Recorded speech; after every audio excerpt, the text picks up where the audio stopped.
मान्यवर आणि बंधू भगिनी, आपल्या सर्वांना उद्याच्या 20 तारखेला विक्रम सावंत यांना मतदान तुम्ही सर्वांनी करावं ही विनंती करण्यासाठी आम्ही सगळे आज या ठिकाणी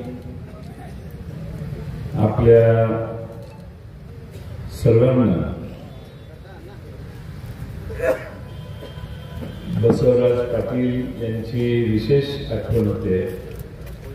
ते असते तर आणखीन वेगळं वातावरण निर्माण झालं असतं. आमच्या वडिलांचे ते जुने सहकारी होते. आज त्यांच्या पावलावर पाऊल ठेवून सुभाष पाटील आणि त्यांचे बरोबरचे सगळे सहकारी काम करतात. निवडणूक ही यंदा काही महत्वाच्या कारणाने अतिशय महत्वाची. त्यातलं सगळ्यात महत्वाचं कारण म्हणजे जर तालुक्यातल्या 65 गावांना पाणी देण्याच्या संदर्भात महाविकास आघाडीचं उद्धव ठाकरे साहेबांच्या नेतृत्वाखाली सरकार असताना मी त्या खात्याचा मंत्री होतो.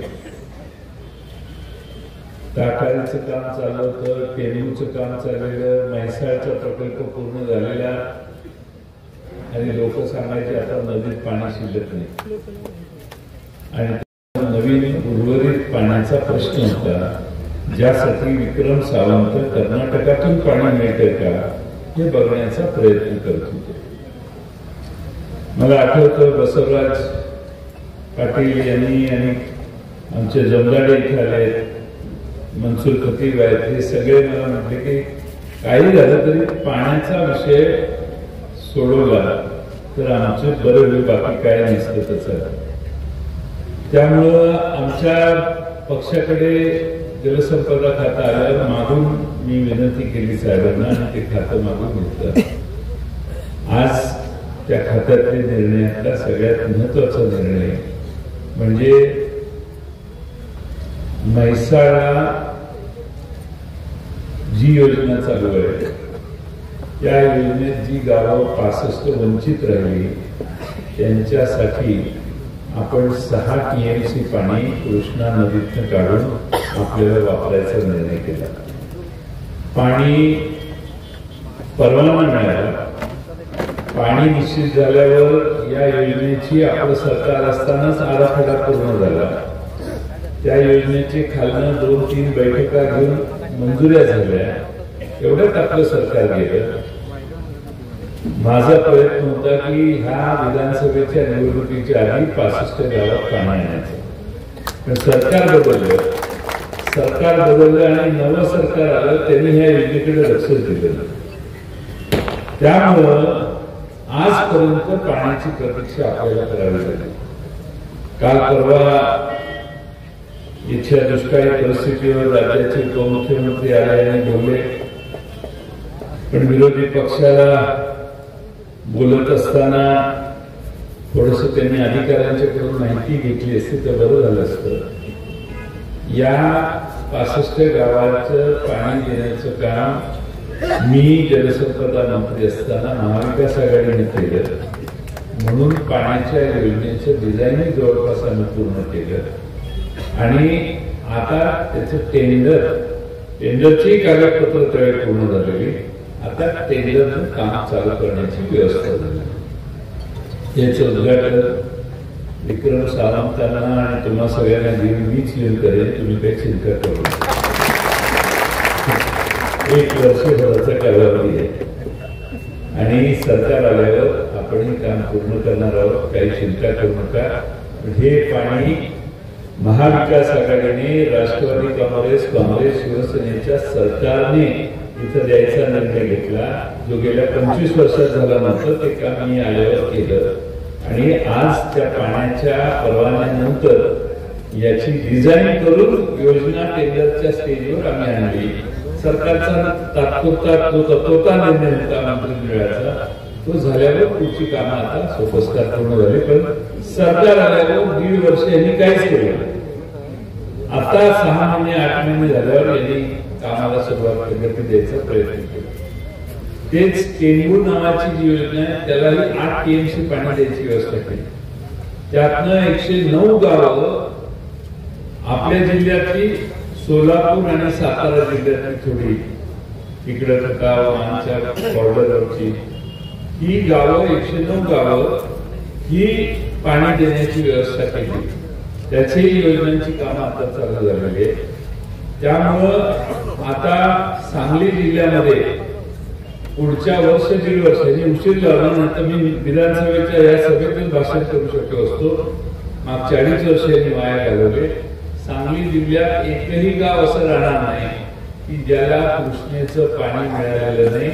100% जलसिंचनाखाली आमचा जिल्हा येणार आहे हे मित्रांनो तुम्ही लक्षात ठेवा. दुसरा महत्वाचा प्रश्न म्हणजे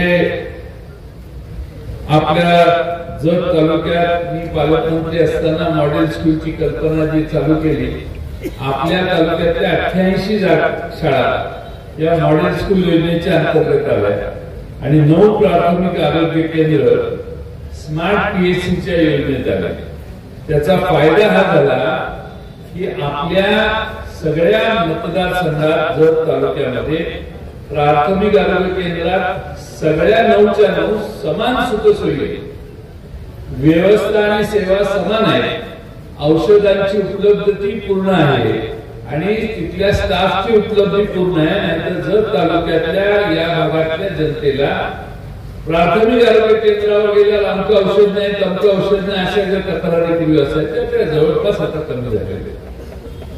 दुसरा महत्वाचा भाग म्हणजे आमच्या शाळांच्या 88 शाळांच्या सुधारणा मॉडेल स्कूल अंतर्गत या तालुक्यात आपण करायचं काम केलेलं आहे. आणि त्यामुळं शाळा, आरोग्य आणि पाणी या 3 महत्वाच्या व्यवस्था या आमचं सरकार असताना जत तालुक्याच्या सोडवण्याचा प्रयत्न, समस्या या आम्ही अतिशय प्रभावीपणाने केलेल्या आहेत.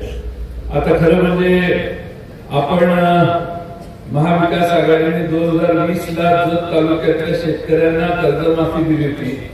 ही 12,710 शेतकऱ्यांना 67 कोटी 64 लाख रुपये हे जत तालुक्यातल्या शेतकऱ्यांना कर्जमाफीचा फायदा मिळाला.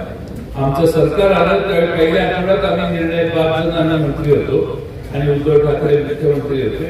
त्यावेळी महाराष्ट्रातली कर्जमाफी करायचा आम्ही निर्णय घेतला 2 लाखापर्यंत. त्यामध्ये 12,710 शेतकऱ्यांना 67 कोटी 64 लाख रुपयाची कर्ज आम्ही मिळाली. त्यामुळं आपलं सरकार आल्यावर काय काय होतं याचा अनुभव तुम्ही सगळ्यांनी घेतलेला. आता आम्ही पुढच्या वेळी आमचं सरकार येणार आहे. त्या सरकार येत असताना तुम्हाला आम्ही 5 काय गोष्टी करणार आहे याचा खुलासा 5 गॅरंटी आपल्या सरकारने घेतलेल्या आहेत. आमचं सरकार घेईल असं आश्वासन राहुल गांधींच्या आणि शरद पवार साहेबांच्या आणि उद्धव ठाकरेंच्या उपस्थितीत आम्ही दिलेलं आहे. त्यातलं एक म्हणजे महालक्ष्मी योजना आम्ही केलेली आहे. आज महिलांना राज्य सरकारने गडबडीत काहीतरी योजना केली आणि गडबडीत योजना ह्यासाठी केली निवडणुकीकडे डोकं ठेवण्यासाठी.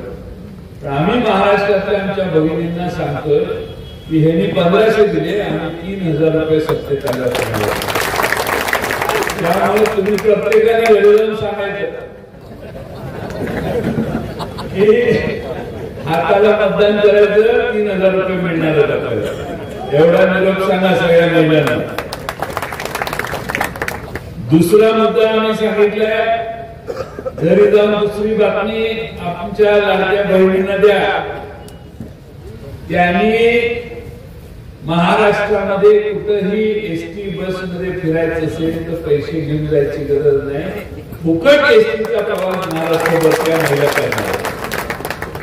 या 2 गोष्टी घरात गेल्यावर जो सांगणार नाही तो आपल्या पक्षाचे विरोधी आहे.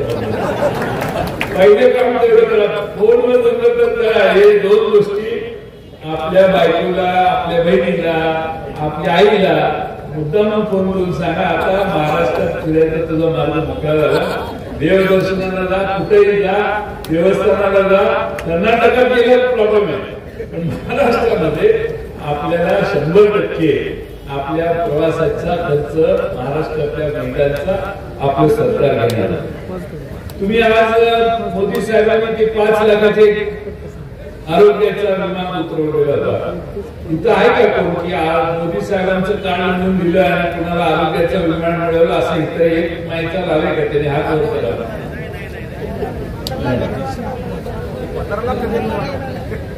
म्हणून आम्ही आता प्रत्येक कुटुंबाला आम्ही 25 लाखापर्यंत आरोग्याचा विम्याचं कवच द्यायचा निर्णय केलेला आहे. त्या अंतर्गत मोफत औषधं देखील महाराष्ट्रात देण्याची व्यवस्था गोरगरिबांना आम्ही करायचा निर्णय केलेला आहे. दुसरा महत्वाचा मत म्हणजे या सरकारने वेगळ्या जातीमध्ये भांडण लावलं. वेगवेगळ्या जाती भांडल्या पाहिजे असं या सरकारच्या मध्ये बसलेल्या लोकांचं मत आहे. आम्ही निर्णय घेतलाय, काल जो जाहीर केला की महाराष्ट्रात आमचं सरकार आल्यावर जात निहाय जनगणना होईल. कोण किती संख्येनं आहे याचा निर्णय केल्यावर तेवढा त्याला वाटा नोकरीमध्ये देण्याची व्यवस्था होईल. कुठल्याही समाजाला मागे ठेवलं जाणार नाही. जात निहाय जनगणनेचे सगळे फायदे सगळ्या लहान मोठ्या सगळ्या जातींना आज जे डोळे राखून चाललंय ते न चालता जात निहाय जनगणना करू. काँग्रेस पक्षाने मला वाटतं ते कर्नाटकात देखील जात निहाय जनगणना केली आहे, तेलंगणामध्ये केलेले आहे, आता महाराष्ट्रात देखील आपण करणार आहोत. आणि सगळ्यात महत्वाचं म्हणजे आपलं कर्ज थकलं असेल तर 3 लाखापर्यंत ज्याचं कर्ज थकलेलं आहे त्याला आमचं सरकार आल्यावर आम्ही कर्जमाफी देण्याची व्यवस्था करू. त्यामुळे ही शेवटची कर्जमाफी आमचं सरकार आल्यावर यासाठी आहे की जर तालुक्यात अनेक शेतकरी आज संकटात आहेत. पाणी आल्यावर त्याचं जर कर्जच नाही पिकलेलं थकलेलं असेल तर तो काय शेती करणार. म्हणून या जत तालुक्याला याचं फार मोठं वरदान मिळणार आहे. आणि महाराष्ट्रातल्या युवकांना आमचं सरकार आल्यावर आम्ही शब्द देतो की जर बेरोजगार राहिला, सुशिक्षित युवक बेरोजगार राहिला, पदवीधर युवक बेरोजगार राहिला तर 4,000 रुपयापर्यंत त्याला बेकार भत्ता दर महिन्याला द्यायचा निर्णय आम्ही केला. मी यासाठी सांगितलं की आपलं सरकार येणं फार महत्वाचं आहे. आपलं सरकार जर तालुक्याचा विकास करू इच्छितं. आज आमच्या विरोधकांमध्ये 2 गट पडलेले आहेत, 2 विभाग पडलेले आहेत. पण काँग्रेस, राष्ट्रवादी काँग्रेस आणि शिवसेना एकसंघ आहे. त्यामुळे सगळ्यांनी विक्रम दादांच्या मागे ताकद उभी करा.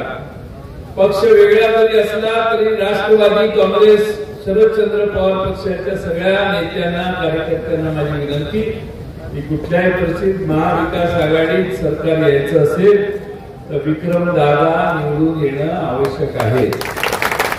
हात वर करायला आमदार लागतात, आमच्या मागे हात वर करायला विक्रम दादा असले पाहिजे एवढी खात्री करा. त्यामुळं विक्रम दादा हे विधानसभेत पाठवण्यासाठी तुम्ही सगळ्यांनी प्रयत्नाची पराकाष्ठा करा. वेळ बराच झाला. इथून मला खानापूरची सभा करून 5 वाजता तिथून ओढून पुढच्या भागात जायचंय. त्यामुळे वेळ कमी असल्यामुळे आपल्याला आम्ही 11, 11:30 पर्यंत आम्ही पोहोचू असा निरोप होता. आता तो काल सभा झाली त्यात वेगळी आश्वासनं दिली. जो या तालुक्यात राहतो ना त्या माणसाचा उद्या जयंत पाटील पण इथे उभा राहिले, बाहेरची माणसं उभा राहिली तर तुमची सेवा कोण करणार. त्यामुळे तुम्हाला तुमचा स्थानिक उमेदवार बघायला पाहिजे. जो स्थानिक भूपत्र आहे त्याला महत्व द्या. फॉरेनहून आलेले लोक हे तुमचं हित साधणार नाही, ते कुणाच्या तरी साठी काम करतात, ते स्वतःच्या मनाचे नाही. वरून सांगितल्यावर खाली स्टेटमेंट देणारी जी 4-5 जणांची गँग आहे त्यातली ती एक आहे. त्याच्या पलीकडे काय फार महत्व. म्हणून माझी तुम्हाला विनंती आहे की आपण ज्याचं वागणं एखाद्या वेळेस ठाम आहे, सरळपणाचं आहे, अशा मोकळ्या मनाच्या आणि तुम्हा सर्वांच्या बरोबर अनेक वर्ष ज्यांनी काम केले अशा विक्रमदादाच्या मागे तुम्ही सगळे उभा राहा एवढीच विनंती करतो आणि पुढे जाण्यासाठी आपल्या सगळ्यांची रजा घेतो. धन्यवाद.